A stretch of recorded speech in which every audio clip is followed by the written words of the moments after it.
Oke, greatest common divisor. Wah, kenapa pakai istilah bahasa asing nih?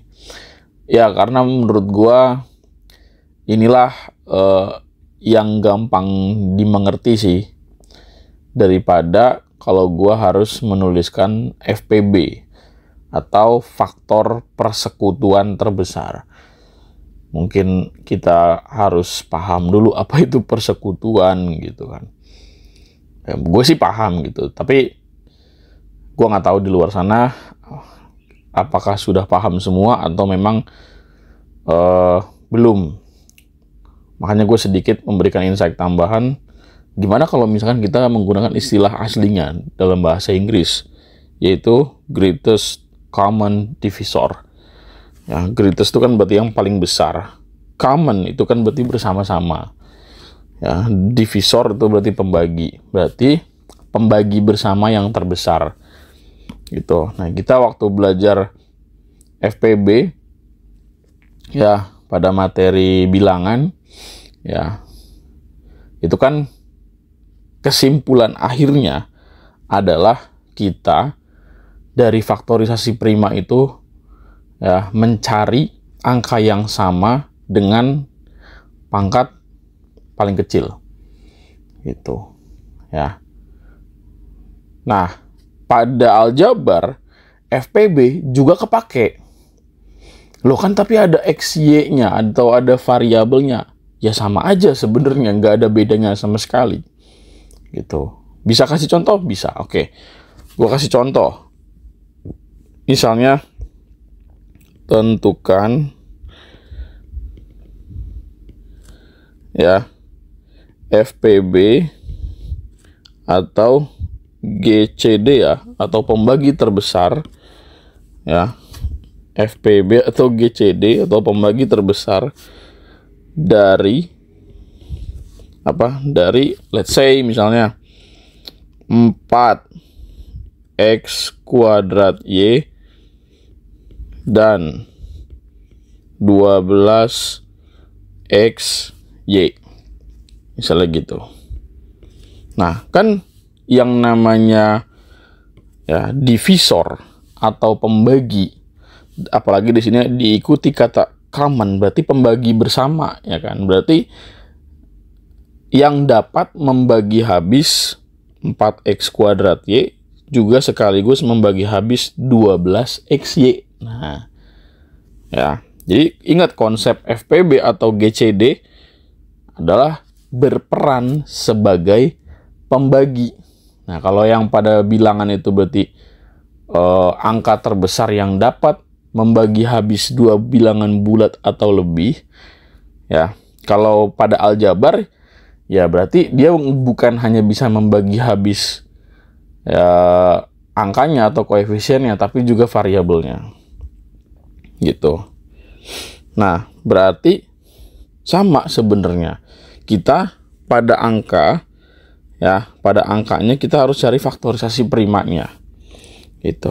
Sehingga ya kita uraikan 14x kuadrat Y itu menjadi 2 pangkat 2 dikali x kuadrat dikali Y.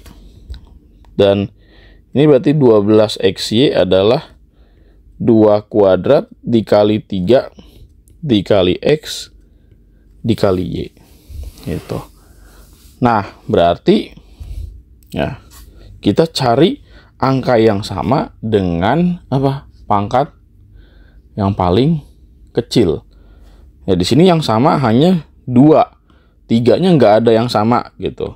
Berarti kita pilih FPB-nya untuk yang angka itu adalah 2 kuadrat. Nah, untuk yang variabel gimana? Ya udah, variabel yang sama. Ya, X sama-sama punya X nih mereka berdua. Tapi yang kita pilih adalah X dengan pangkat terkecil. Kenapa kok harus pangkat terkecil? Ya supaya dia bisa membagi habis. Bayangin kalau misalkan yang kita pilih adalah angka yang sama atau variabel yang sama tapi dengan pangkat yang paling gede. Nah, justru nanti untuk angka atau untuk koefisien nanti dia tidak bisa membagi habis atau hasilnya berupa pecahan atau desimal. Kalau yang variabel nanti hasilnya adalah pangkat negatif. Kalau yang dicari adalah yang pangkat paling gede gitu. Kan pembagi, masa pembagi lebih gede dari yang dibagi? Nah, itu logika dasarnya. Ya. Berarti ini yang kita pilih adalah siapa? Ya, X kuadrat. Itu berarti 2 kuadrat dikali X kuadrat. X. Ya, yang dipilih adalah X. Gitu. Dan ini sama-sama Y ya. Nggak ada yang lebih gede, ya udah kita pilih Y. Berarti yang berperan sebagai pembagi atau FPB atau GCD adalah 4XY. Bisa dibuktikan nggak bahwa dia habis dibagi? Bisa. Coba aja 4x kuadrat Y. Kalau dibagi dengan 4xy. Nah itu kan 4 dibagi 4, 1. X kuadrat dibagi X. Ya berarti X. Y dibagi Y ya 1. Berarti 4x kuadrat Y per 4xy. Hasilnya adalah X. Oh, pangkatnya positif kan? Gitu. Kenapa? Karena pembaginya lebih kecil. Gitu. Nah yang 12 juga sama. 12xy dibagi dengan 4xy. Berapa hasilnya? 12 dibagi 4 ya 3. Gitu. Ya. Xy dibagi xy ya habis. Maksudnya hasilnya 1 gitu. Gitu. Jadi sama-sama bisa dibagi. Dengan apa? Dengan 4xy. Berarti 4xy lah yang berperan sebagai FPB atau GCD-nya. Gitu. Contoh lain ada banyak banget. Ya mungkin di video ini gue akan menjelaskannya kurang lebih 3 sampai 5 lah. Nah, misalnya ini kita ambil yang lebih-lebih lagi, misalkan 36x pangkat 4 y pangkat 3. Ini berarti katakanlah gue punya 16 ya, 16 x kuadrat y pangkat 7 misalkan. Ya udah sama kayak tadi langkahnya. Pertama 36 x pangkat 4 y pangkat 3. 36 itu berarti kan 4 kali 9 ya. Berarti 2 kuadrat dikali 3 kuadrat dikali x pangkat 4 dikali y pangkat 3. Untuk yang 16 x kuadrat y pangkat 7 berarti 2 pangkat 4 dikali x kuadrat dikali y pangkat 7. Nah, berarti FPB atau GCD-nya ya, seperti tadi yang gue katakan, pertama cari yang sama. Ya, sama-sama punya 2.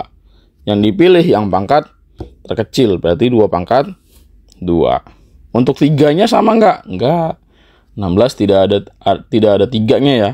Full 2 pangkat 4, tidak dikali 3. Nah, untuk yang X ya, keduanya sama-sama punya X. Berarti yang kita pilih adalah X kuadrat. Untuk Y, keduanya sama-sama punya Y. Nah, yang kita ambil adalah Y pangkat 3, yang pangkatnya paling kecil. Jadi 2 kuadrat dikali X kuadrat dikali Y pangkat 3. Berarti 4 X kuadrat Y pangkat 3. Inilah pembaginya. Ya. Mau dibuktiin? Boleh. Misalnya 36 X pangkat 4 Y pangkat 3 per 4 X kuadrat Y pangkat 3. Hasilnya 36 dibagi 4 9. X pangkat 4 per X pangkat 2 berarti X pangkat 2. Y-nya ya 1. Karena Y pangkat 3 per Y pangkat 3 kan 1. Tuh, ya kan. Untuk angka dia tidak pecah atau hasilnya bilangan bulat. Untuk variabel dia tidak menghasilkan pangkat negatif. Gitu. Untuk 16 nih, misalkan 16 X kuadrat Y pangkat 7. Berarti ini per berapa? 4x kuadrat Y pangkat 3. Nah, 16 dibagi 4 ya berarti 4. X kuadrat per X kuadrat ya 1. Untuk Y-nya Y pangkat berapa? Y pangkat 7 kurang 3 berarti 4. Gitu. Nah, ini eksponennya nih. Harus ingat pokoknya ya. Tidak boleh tidak. Kita harus masih ingat dan sudah paham. Ya. Lagi. B, misalkan ada 3 nih Be, ya. Maksudnya ada 3 ekspresi ya. Apakah langkahnya masih sama? Sama, konsepnya nggak berubah-ubah. Meskipun yang lu tanyain itu misalkan 3 atau 4 bentuk aljabar gitu, ya sama aja konsep gitu. Berarti ini di sini let's say 10 ya, 10A kuadrat B pangkat 4C misalkan. Terus ini apa ya, 15 ya, A B C pangkat, ini pangkat 4 juga deh, ini kuadrat. Dan satu lagi nih biar greget, misalnya berapa ya, 30 boleh gitu ya. 30 A pangkat 5 B kuadrat C pangkat 4. Nah, panjang, mantap. Ya udah sama kayak tadi ya. Berarti 10 A kuadrat B pangkat 4 C pangkat 4 jadinya 2 kali 5 kali A kuadrat kali B pangkat 4 kali C pangkat 4. 15 ABC kuadrat. Berarti 3 kali 5 kali A kali B kali C kuadrat. Yang 30 berarti 30 A pangkat 5 B kuadrat C pangkat 4 gitu. 30 itu kan berarti 6 kali 5 ya, berarti 2 kali 3 kali 5 kali A pangkat 5 kali B kuadrat kali C pangkat 4. Ya udah, berarti FPB-nya itu adalah untuk yang angka ya. Ya, 2 hanya dimiliki oleh 10 dan 30, tapi 15 tidak punya 2. Nah, tapi 5 itu dimiliki oleh semuanya. Ya, jadi kita ambil salah satunya aja. Ya, kalau untuk 3 hanya dimiliki oleh 15 dan 30, 10 nggak punya. Untuk A, ya ada A kuadrat, ada A, ada A pangkat 5. Yang paling kecil berapa? Ya A. Untuk B, paling kecil berapa? Ya B doang. Ya, kalau untuk C yang terkecil berapa? Ya C pangkat 2. Itu berarti FPB-nya adalah 5 A B C kuadrat gitu. Nah, inilah FPB-nya. Nah, yang perlu kita pahami kembali adalah FPB kan pembagi ya. Semua yang kita dapat dari tadi FPB atau GCD ya, itu berperan sebagai pembagi. Nah, kelak cara pembagi ini atau menentukan sebuah pembagi dari 2 atau lebih bentuk aljabar adalah apa? Untuk memfaktorkan.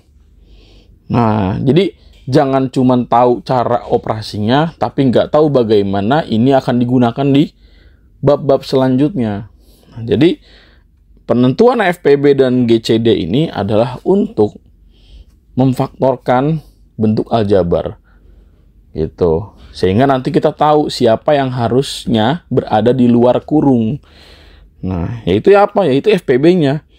Nah, jadi FPB inilah yang kalau misalkan nanti kita menyederhanakan atau memfaktorkan, dialah yang ada di luar kurung. Kayak gitu. Oke.